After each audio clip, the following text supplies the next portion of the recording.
Break नहीं है तो कहीं भी टकरा जाओगे। इसलिए आपके जीवन रूपी गाड़ी को चलाने के लिए जो अनुशासन है उसका नाम धर्म है। अगर अनुशासन आपके जीवन में नहीं है तो आप चाहे किसी धर्म वाला आप अपने को मानते रहो, किंतु आप धार्मिक नहीं हो। आपके साथ कितने भी उपपद लग जाए कि मैं ये मैं ये मैं ये मैं ये, धर्म माने जिसको धारण करके हम जीवन को आनंदमय रसमय बना सकें।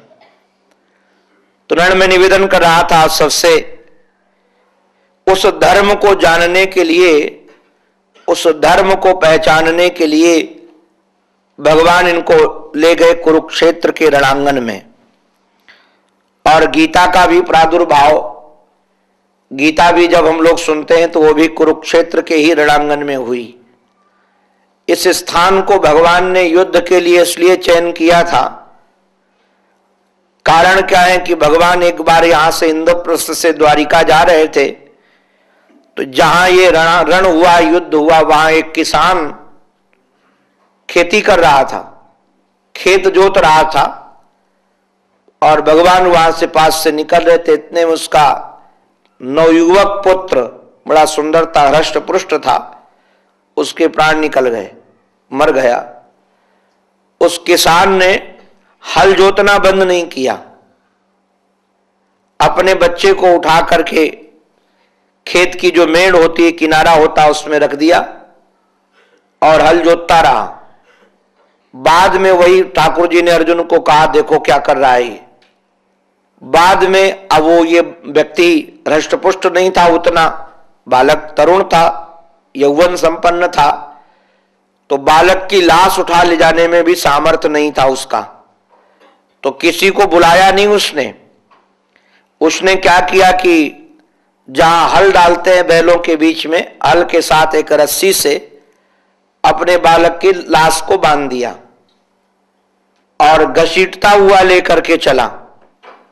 भगवान ने कहा, जरा इससे पूछो ये इसका पुत्र है कि दुश्मन है। इस ढंग का पुत्र के साथ व्यवहार तो उचित नहीं नजर आता। जाकर अर्जुन ने वेश बदल करके पूछा, भगवान भी साथ में थे, वो तो भगवान शिक्षा देना चाहते थे। तो भगवान ने जाकर के जब देखा कि उस पूछा अर्जुन ने कि आपका कौन है, बोले हमारा पुत्र है। तो बोले ऐसा व्यवहार क्यों कर रहे हो भाई। उसने जो उत्तर दिया, इसका नाम धर्म है। उसने कहा कि देखो ये शरीर तो एक कपड़ा है, जिसको हम अपना पुत्र कहते थे, ये गीता का सिद्धांत है, वासांस जीर्णानि यथा विहाय नवानि गृह्णाति नरोपराणि। ये शरीर जो हमारा आपका हमको मिला हुआ एक गाड़ी है, एक कपड़ा है। गाड़ी में जैसे हम बैठते हैं तो गाड़ी नहीं बन जाते हैं। कोट पैंट आदि हम पहनते हैं तो कोट पैंट नहीं बन जाते हैं। ड्रेस साड़ी आदि माताएं पहनती हैं तो ड्रेस साड़ी नहीं बन जाते हैं।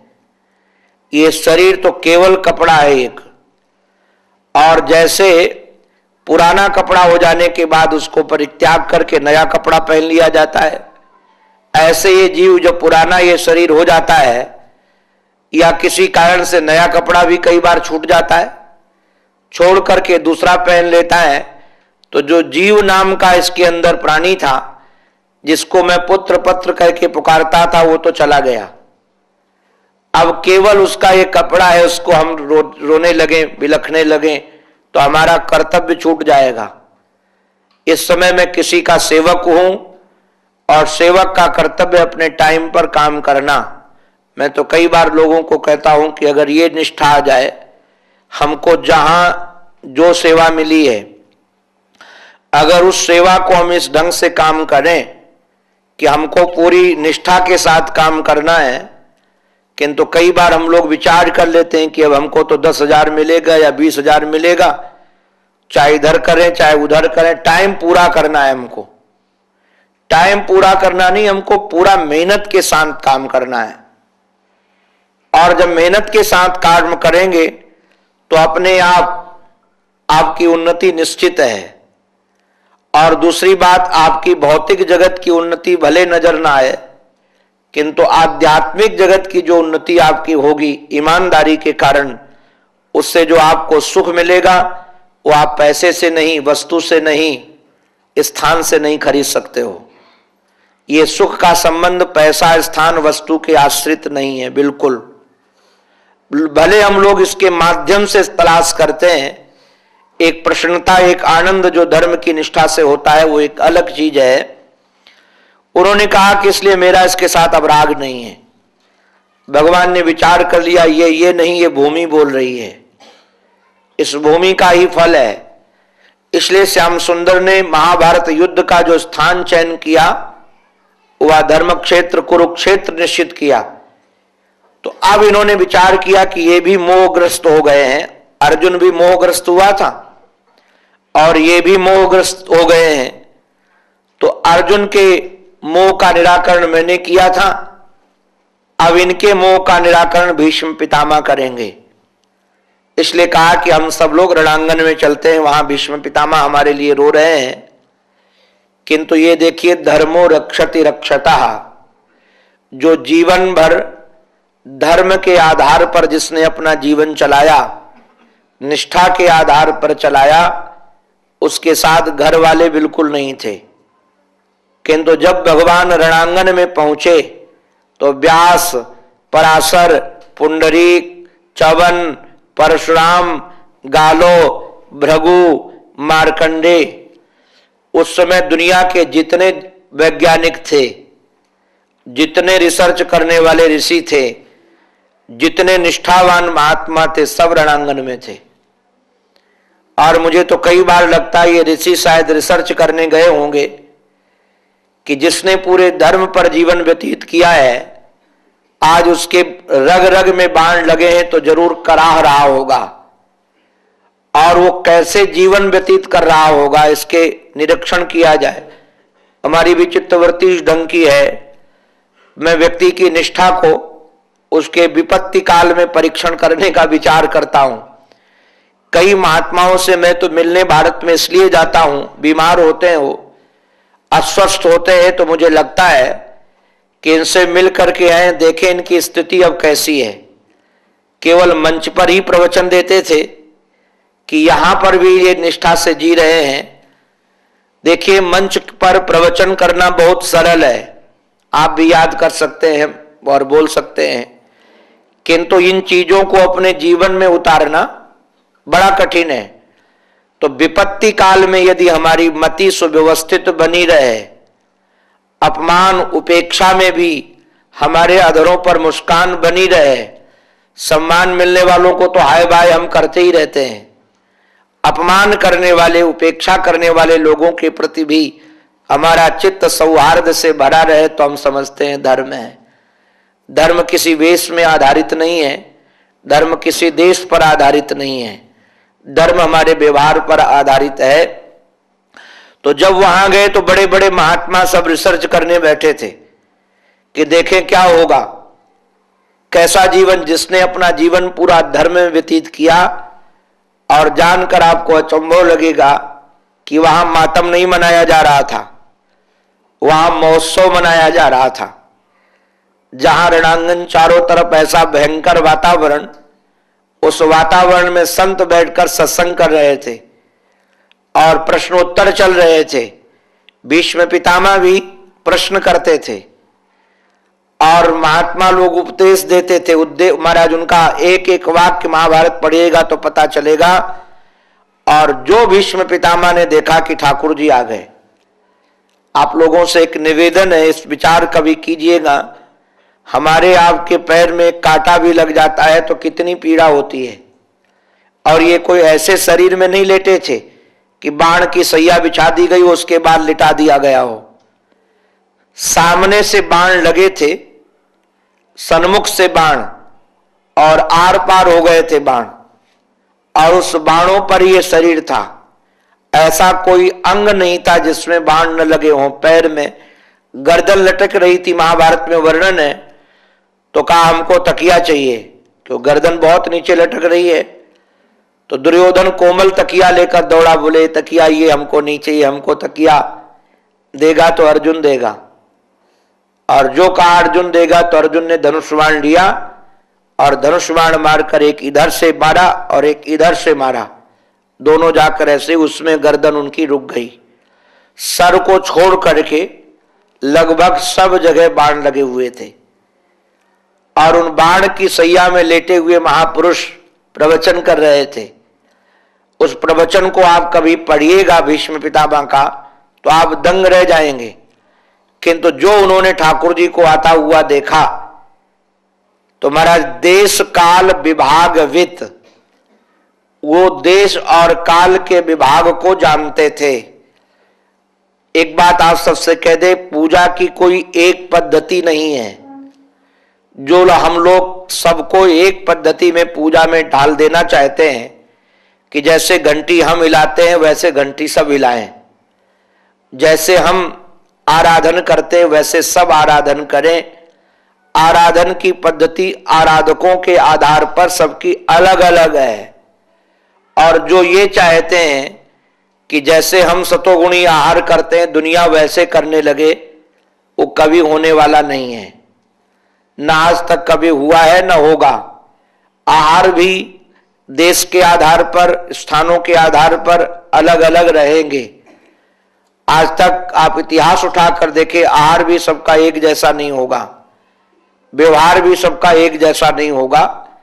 अब आहार और व्यवहार आदि के बीच में अपने विचारों को कैसे सुव्यवस्थित रखा जाए, तो अब ये देखिए यहां जो विचार की श्रृंखला आपके सामने में रख रहा हूं, ऐसी से जो श्याम सुंदर को आता हुआ देखा तो भगवान को आता हुआ देखकर आंखें बंद कर ली और हृदयस्थ पूजया मास, अपने हृदय में जो परमात्मा का चिंतन करते थे उस परमात्मा का उन्होंने पूजन किया। सगुण साकार परमात्मा सामने आ चुके हैं और पूजन आदि करने के बाद श्याम सुंदर को निहार करके कहा, आपने बड़ी कृपा की है आप यहां।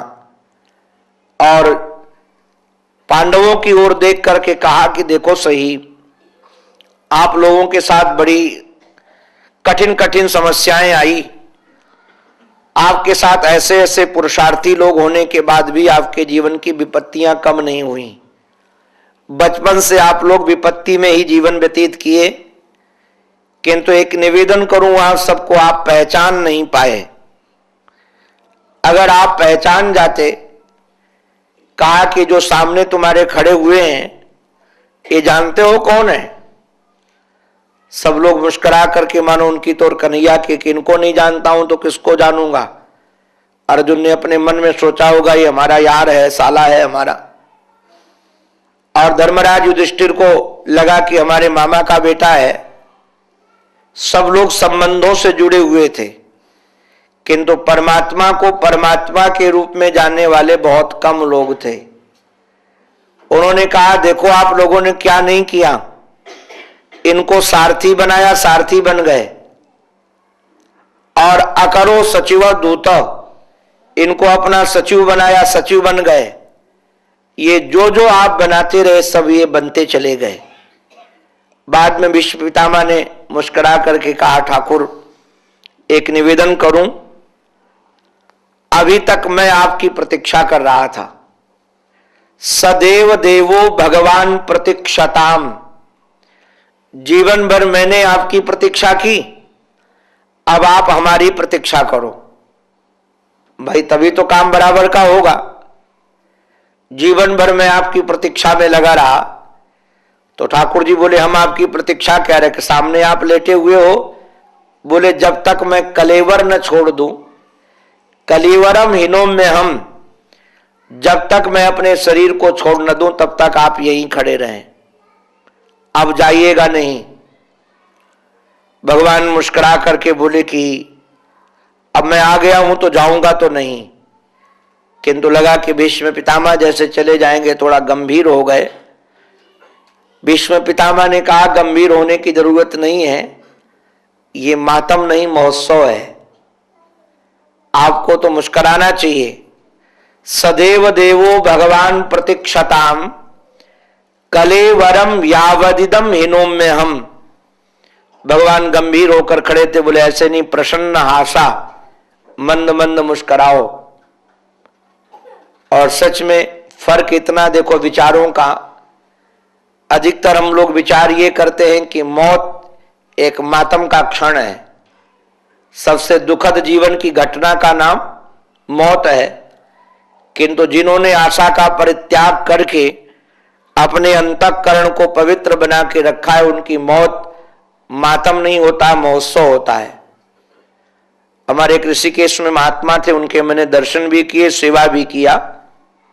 मैं लगभग उनके पास सायंकाल जाता था, एक टाइम भोजन करते थे तो मैं भोजन देने जाता था।